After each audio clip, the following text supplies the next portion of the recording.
Buenas, buenas. Welcome to another episode of Hablamos Spanglish. Today we're joined by an incredible soul, Felipe Sousa-Lazaballet, whose life story is a powerful testament to resilience and hope. Felipe's journey began in Brazil, a place filled with dreams and aspirations, but marked by poverty and limited opportunities. When Felipe's sister extended a lifeline from the United States, he embarked on a life-altering odyssey. From a young boy who didn't speak English to a passionate advocate for immigrants' rights, Felipe's path is a tapestry of challenges, growth, and triumph. In this episode, we delve into Felipe's experiences as an undocumented immigrant, his courage in embracing his identity with the LGBTQ community, and his journey towards becoming a beacon of change in this community.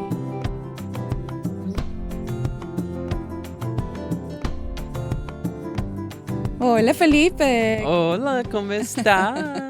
Muy bien, super excited to have you here. Hablamos Spanglish again. I know, number 2. Yes, so this is exciting because you know what? It's just that the first time that we had you in the show, I remember was in Puerto Rico. That's right. Oh my gosh. And, you know, I felt like with this new relaunching of Hablamos Spanglish, I felt like at that time there were so many things still to talk about because you are a person that, you know, is doing so many great things in the community. And I remember, that at that time we were, the show was in Spanish, and this time I got over my limiting beliefs and said, you know what, I'm gonna do it in English or Spanish or Spanglish, you know. Well, we gotta speak in Spanglish. Exactly. So, pero bienvenido otra vez, welcome, and you know, and let's talk about Felipe, you know. Ooh, okay. And you know, why did Felipe come to the U.S., the journey that brought you here? You know, it's so interesting because I wrote a blog recently. It was like a love letter to immigrants, right? Oh. Here is why I do the work, right? And it always puts me back in the day that decision happened.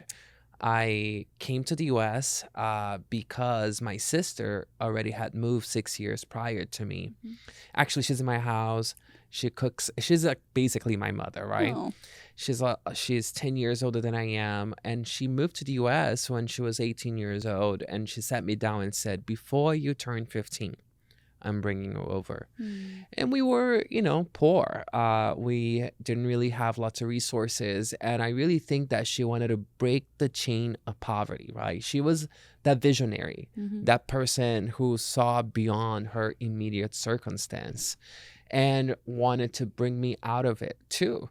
So literally, I turned 13 years old. She called me and said, "Okay, I'm ready. I have a home. I have a job." She actually had just started her business. And she said, "It's time. Come." So we began the process of getting a tourist visa, you know, and all of that. And, you know, I didn't know one word of English. I didn't even know how to say hi when I got here. And, you know, just like every single kid, right, you get sat down and then the conversation happens. And, you know, for me at the time, I was a teenager. I thought, wow, what a great opportunity to learn English, to go to school in the U.S. And, you know, when you're in Latin America, your vision of the U.S. is sort of like Disney. Yes, the land of Right? honey and milk. You're like, Exactly. oh, paradise, Oh right? my gosh. The yes. land where Mickey lives. So, so, you know, they told me, you know, when they come, when you get asked where you're going, tell them you're going to Disney World. So I internalized that, right? And my last moment in Brazil at the airport in Rio, I had 51 first cousins. So What? Only on my mother's side too. No way. Yes, huge family. Wow. So everyone is at the airport and I'm giving them like 50 hugs, right? And at the end of it was my mom, because my mom did not come. She stayed behind. It was a difficult choice, I couldn't imagine, for her to send her son, but also the opportunity of a lifetime that Exactly. she knew that I wasn't going to be able to have it there. So she hugged me. She told me to be strong. Mhm. And then said, if they ask you, tell them you're going to Disney World. Oh. So I got on the plane. It's got an 8-hour flight. It's far, right? From Rio to Yeah. Miami, where I landed. And I cried the entire time. It was like an American Airlines flight. The people in the plane didn't speak Portuguese. So I also didn't know Spanish, right, when I first arrived. So I get to the airport and I have to go through immigration all by myself. And first, they spoke to me in English. Obviously, I didn't understand one word. Then they spoke to me in Spanish. I also did not understand. And then I thought, oh my God, what do I do now? And I remember my mom telling me, It's Disney Disney. World. And then I said, Mickey Mouse. Oh. They stepped my passport and let me in. Oh. I mean, the coming to the US was so transformational. And then, you also came with a huge set of challenges. I don't think anyone knew I was going to become undocumented, and it was going to be for so long. I was undocumented for 15 years of my life. And the struggles that comes with that, right? But it was because of those struggles that I got involved in the social justice movement. It made me Definitely. who I am. Definitely. I think, we learn from those struggles, right? And Yeah. makes us who we are. And going back to, that as soon as you came to the US, so where did you go? Did you stay in Miami or Yeah. yeah? So your sister was there in Mhm. Miami. How was did you have any cultural shock? Oh my God, so many. Of course. I'm like, what a question, Anna. But yeah, what were those cultural shocks that you had?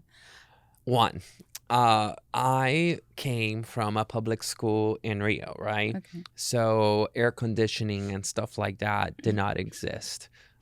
So that was a huge culture shock. I went to school and in the middle of the summer, and I needed to wear a sweater. Yeah. That's funny. I remember the first time, like when my stepmom, like she took me to the high school where I was gonna study, and I thought, yeah, she didn't say anything. She just went there and stopped, and we thought we were at a mall. Oh my God. It was huge, and my sister and I were like, "What is this? Yeah. Is this a mall?" And she's not. That this is school. I'm like, "What?" It's crazy. Yeah. Well, yeah, and also the first day of class, right? They take you to a classroom, and then you have to move as the student, Yeah. not the teacher. Exactly. Which that was another culture shock. The overall infrastructure, right? I remember the bridges that open up, like the in the causeways in Miami, and I was so impressed by that. Um, Peanut butter and jelly. At first I thought, what is this? This is I'm so not gonna mix this. weird. Exactly. Oh my gosh. And then there were like many things that I loved, right? Mhm. I lived by the beach, right? Which I came from a place that the beach was right there too. I also miss mountains because it's so flat in Florida. Exactly. I was like, where are the mountains? Oh my gosh. And we had those culture shocks, but did you embrace also some of the like maybe traditions that the US has? How did you mix the cultures? Because you grew up practically here, right? Yeah. So basically, and I know we try to maintain our roots, like our food and things like that. We listen to our music, but then we're here in a different country with also a different language, culture, everything. So, of course, we at the end of the day we embrace it. Yeah. So, what did how did you handle that? How what were things that you instantly, implement it in your life, and that you love about the American culture? We create something new Okay. because you bring your culture, who you are, right? Your essence, your roots. And then you're in a new context. And that new context also changes you. And then a new thing is birthed, right? So I remember the first Thanksgiving. So the first Thanksgiving, first of all, in my house, everybody needed to speak Portuguese because my sister wanted to make sure we did not forget it, right? So I asked her, can we please have a really traditional Thanksgiving like the ones we watch Like on the in the movies?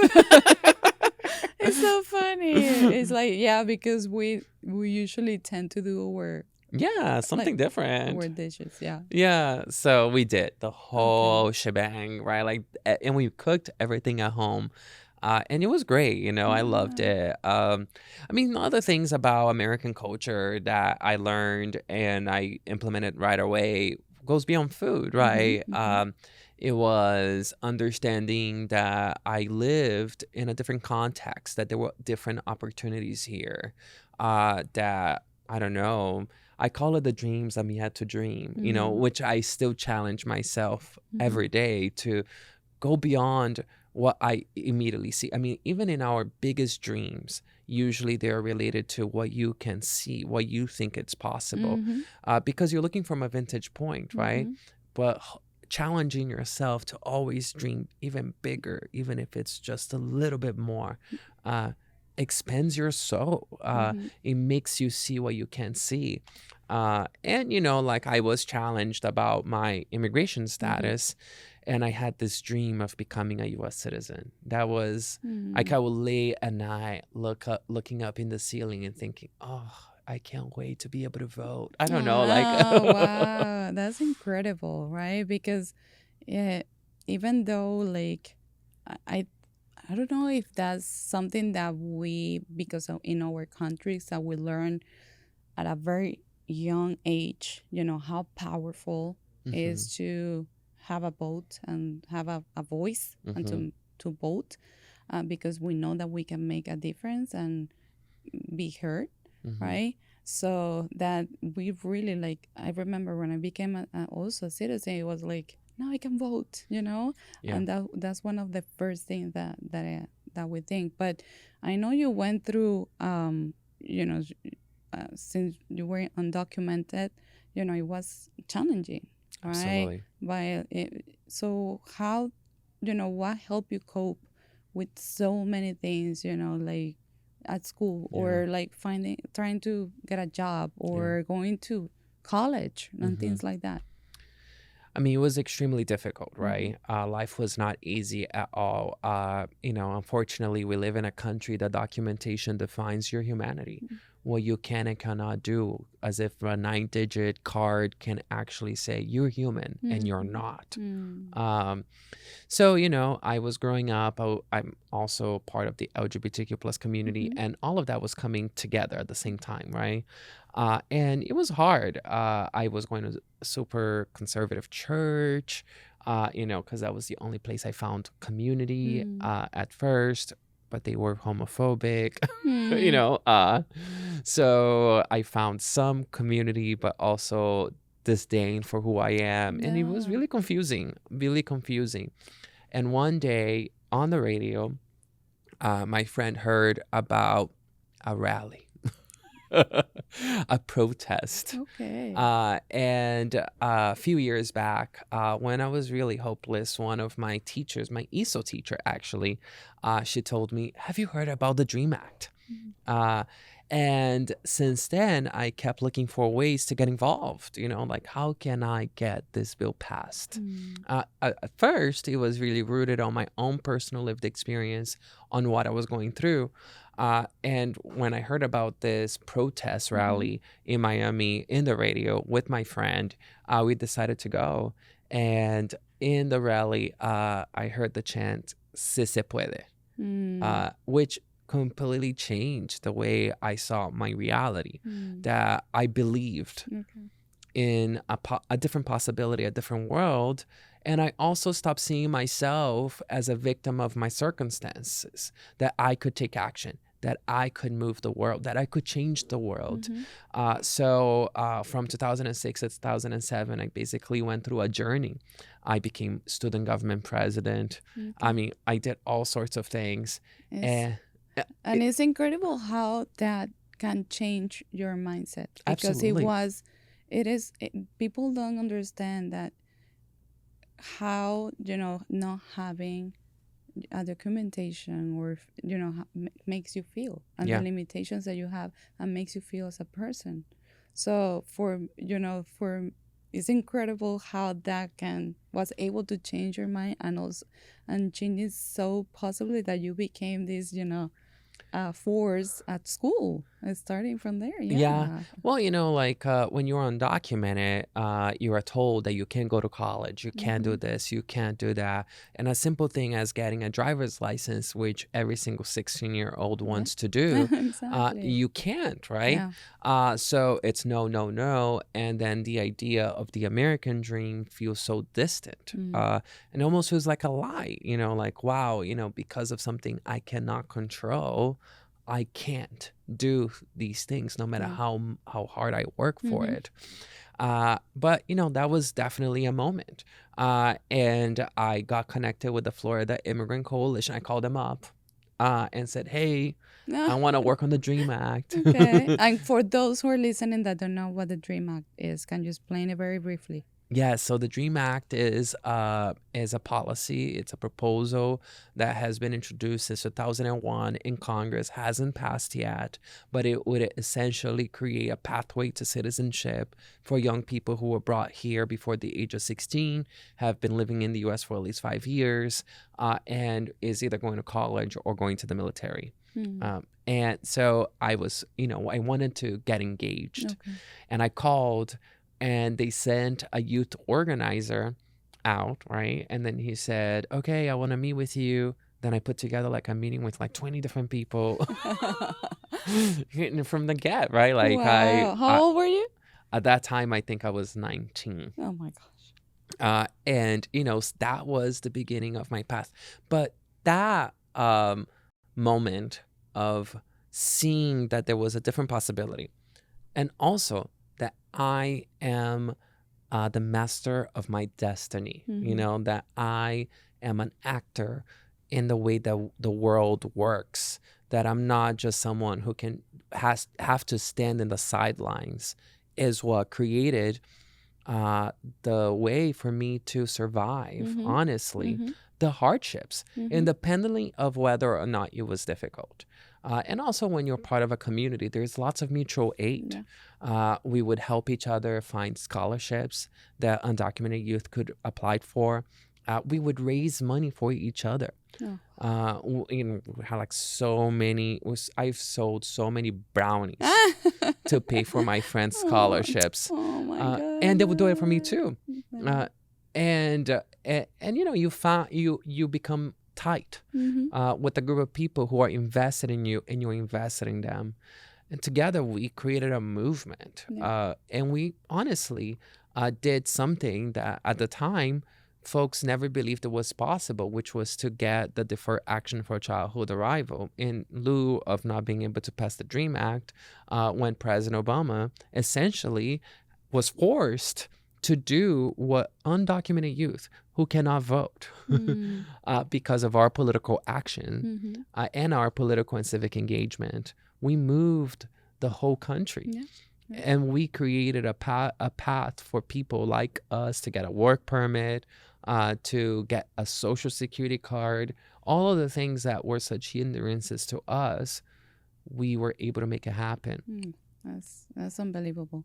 And then what, I know like over sometimes we think that our past defines the future, right? And it can mean it in two ways, right? It can be on a bad way or on a good way. But in you, I think having gone through so many things was what inspired you to keep going and to be the leader that you are today, right? I think to step into my own light too. My own process of coming out as an LGBTQ person wasn't easy for me. I grew up in a really conservative Catholic family. I went to conservative churches, and I didn't really find love and acceptance and belonging, sometimes even in my own family. And living with shame about something you cannot change about yourself, it begins to destroy the human soul. And at one point, I realized, also because of mentorship, because of people who believed in me, people who saw things that I didn't see in myself, who said, the problem is not you, the problem is the homophobic people. And that moment in which I became proud of who I am created the space for not a new version of myself, but the true version of myself to exist. And that is a journey that never really ends. Every day I wake up and I think to myself, how can I be the best version of myself? Every day I learn something new from all sorts of people all the time. And I'm so grateful for that. No, definitely. I think, and you and I were talking prior to recording this episode, and is, having a community and mentors is really important. Like, it helps us get out of our own head and see things different, because we might be perceiving ourselves one way, but there are people out there that are really seeing who we are, and and that's really important to have that. And Felipe, I know that you very young age you became very engaged with supporting the Hispanic and the Latino immigrants here, and I remember that you did a walk, a very important walk. So can you tell us a little bit about that? It was a long, long walk too. Well, it was the Trail Dreams. We walked from Miami to Washington, D.C. To lift up the personal stories of immigrants. We thought and believed really strongly that if people saw us as human beings who had dreams, who had aspirations, young people who wanted a better life for ourselves and our community too, that they would understand that we are not the problem. We're actually part of the solution. Yes. And it was a bold vision. Sometimes I think to myself, oh my goodness, I did that. I know. I'm like, it's incredible. And how many people were in that walk? 4 of us walked the whole way. Wow. And it was from Miami to Washington, D.C. And we walked 1,500 miles. And we would actually go to immigrant communities, but also communities that weren't really pro-immigrant. And we did that on purpose because we wanted to have the conversation. We, at one point, even had the KKK protest us. They had like huge signs that said, "Stop the Latin invasion." Wow. They were chanting white power. All sorts of things. I mean, there were so many moments like that where people counter-protested us. I remember one time a woman in North Carolina looked me in the eye and said that I wasn't completely human. When I told her, I said, she was super angry, right? So I approached her, said, "Hey, how are you?" With my curly hair, don't care, right? On a previous version of myself. I need to see pictures. I'll show you. And then I told her, I was like, look, quite honestly, I just want you to know I'm just a human being. And then she said, not completely. Wow, looking me right in the eye. But there were so many beautiful other moments, where the NAACP received us, supported us. Actually, there were the folks who supported us through the KKK rally. Wow. They held forums with us in Georgia. We had moments just with everyday people. I remember we were at a day labor center in Palm Beach, and folks didn't have money, and they each gave a quarter to help us get to the next town. There were so many. I find those are like the miraculous moments, right? Including at Hope, actually, where I work now, which is, to me, is so. And that's an incredible story. Incredible story, because Hope, to stop there, is Hope Community Center, right? Which is where Felipe works right now, right? And then as executive director. But I remember like going to Hope, and one of your staff members, like, she was giving us a tour, and then she said, in that corner, that's where Felipe, when he was doing the walk, he stopped there, and that's where Felipe slept. And now that corner is in front of his office, right?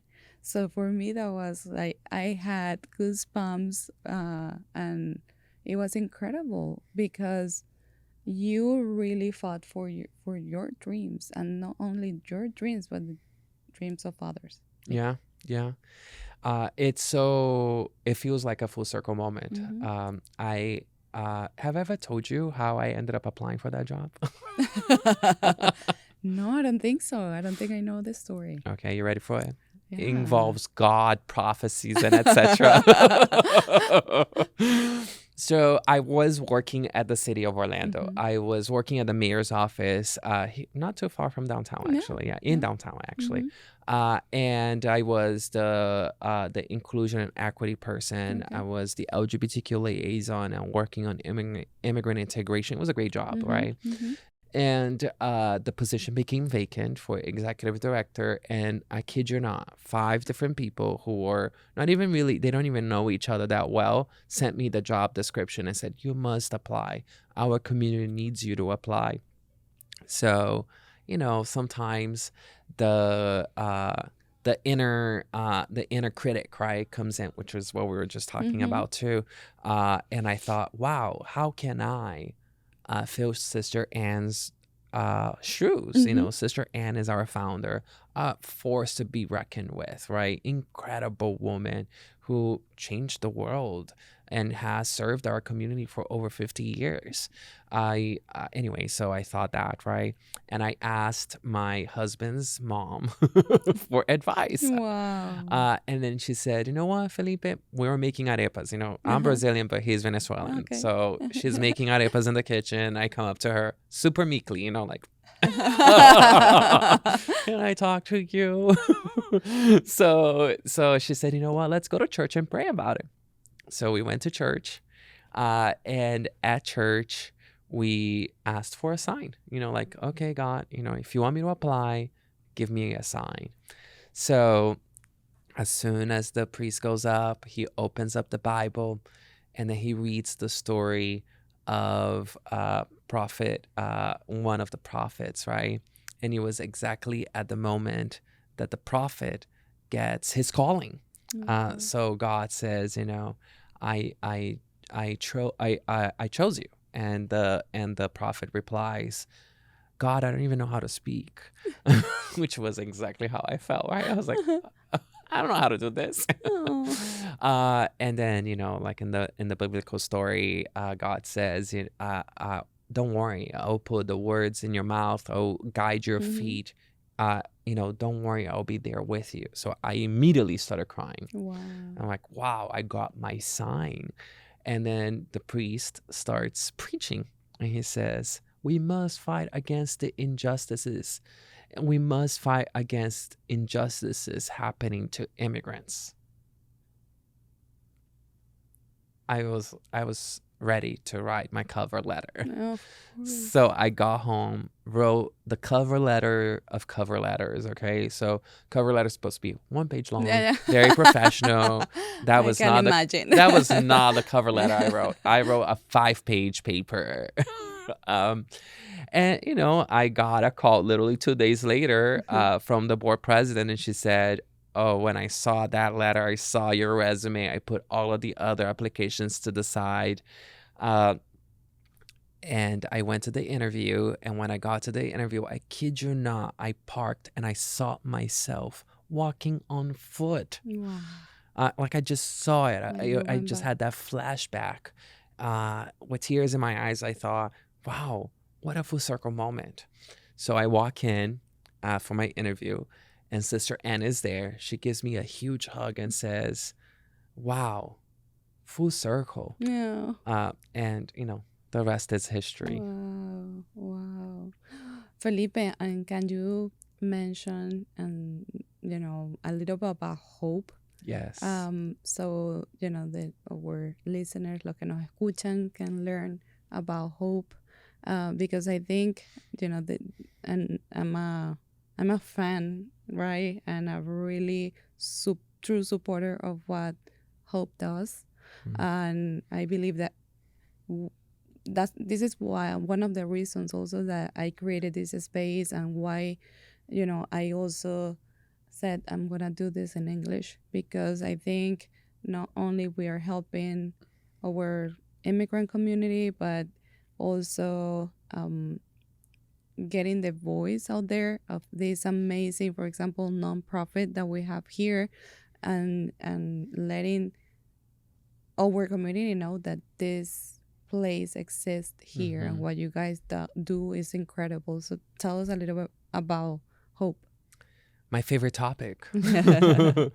So Hope Community Center was started 50 years ago by 3 Catholic nuns that came to Central Florida to support farm workers. And, we've continued to grow. And essentially, our mission is divided essentially into 3 big parts. So first of all, we believe in personal and societal transformation. And we do that through services and advocacy.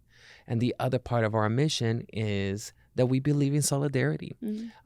In our mission, we say we stand with immigrants and all who are tenacious and courageous against all systems of oppression. And we have 15 different programs that include youth programming, adult literacy, citizenship classes, legal services. We bring students from other parts of the country to learn about the immigrant experience and live with an immigrant family for a week. We do community organizing. We do educational sessions. We teach people about their rights. We empower them so they can have a voice. So the little Felipes who are out there can find their platform. Hope is a place for everyone. It's our collective home. It's like an oasis, which sometimes feels like a desert in Central Florida for so many. And our ethos is belonging, right? Be-longing. Be because at Hope, everyone can be their full authentic self. And longing because all of us long for community and change. That's beautiful. And I really, really commend you, because I know, how, or like I come from the nonprofit where I was able to work on a nonprofit, and I know that nonprofits have limited resources, right? So it is hard with so much need that is out there. It is hard to really do what you guys do, right?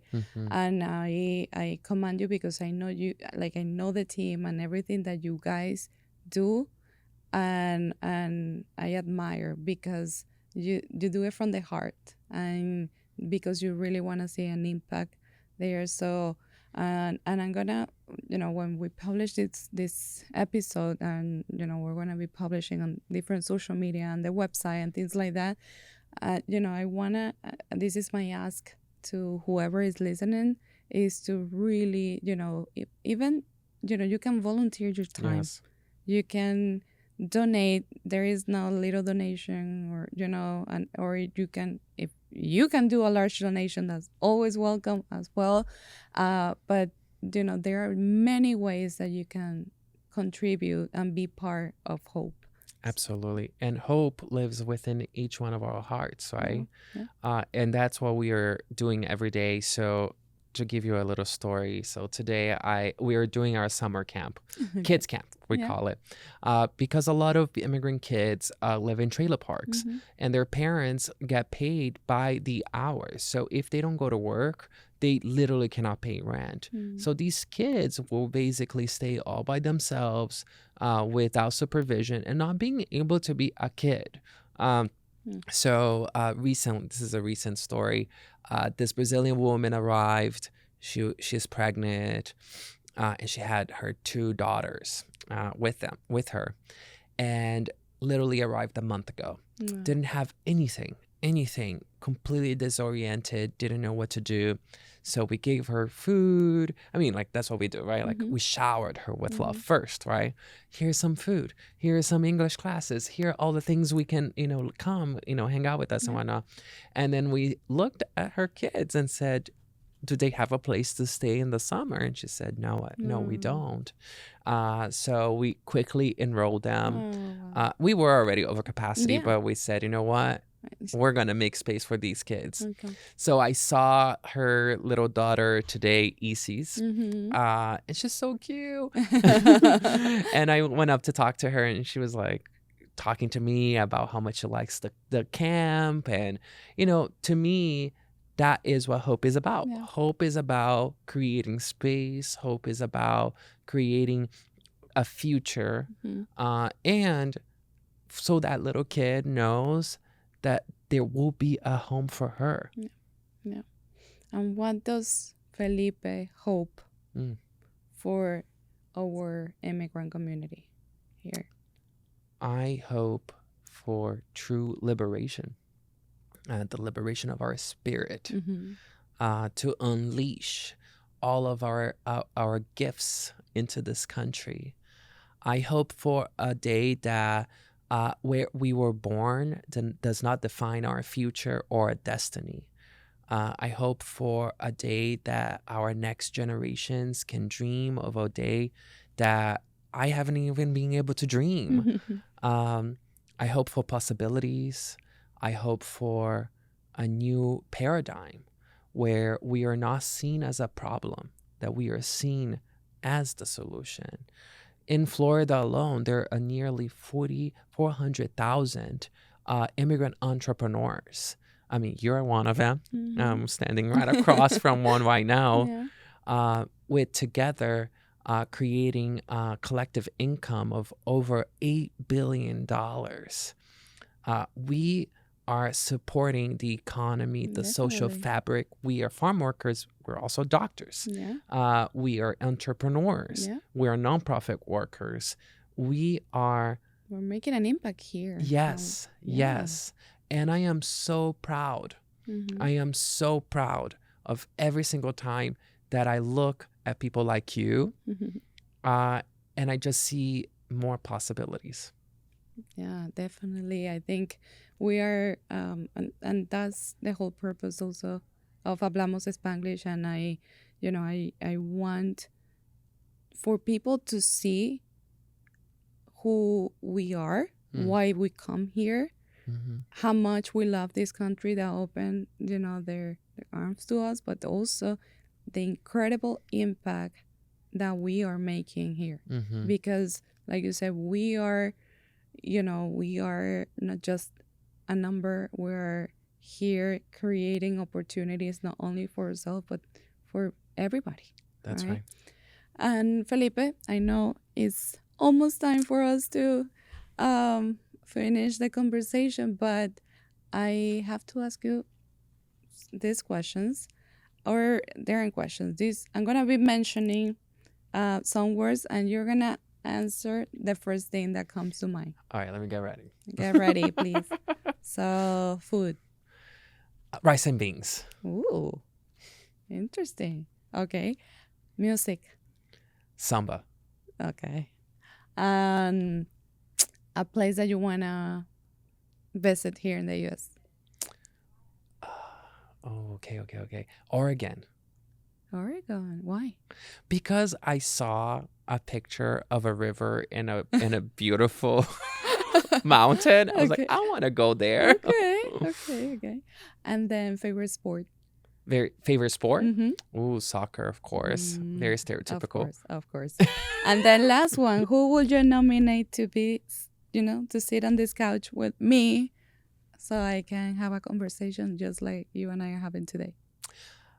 You. No, in all seriousness, I think that you two have a beautiful personal story of overcoming great obstacles and fulfilling great dreams. I want to hear your story. I don't know how I'm gonna do this because I keep hearing that, and it's like I'm gonna have you interview me. Okay, I'm ready. I'm ready. Well, thank you so much, Felipe, for sharing your story, being so open, vulnerable, and for everything that you're doing in our community. And I wish that everything that you hope for comes true. Well, thank you so much. I feel so blessed to be here with you, to have the opportunity to lead. And most importantly, that all of us have a voice and we can create the change we want to see in the world. Yeah. And now that you mentioned that, I want to really thank, Hi Hello Studios for allowing us to be here, because that's their mission, to helping, anybody that wants to have a voice out there to do things like we're doing today at Hablamos Spanish. But thank you. Thank you. Muchísimas gracias, mi gente. Thank you so much for joining us on this incredible journey of Hablamos Spanglish. It is a pleasure for me to explore the diverse stories and experiences within our vibrant Hispanic community. I hope that you have found inspiration, connection, and a deeper appreciation for our culture and heritage. Remember, our stories are what unite us and what make us stronger. Stay tuned for more captivating episodes in the future, and don't forget to follow us on social media and share your thoughts with us. Hasta pronto.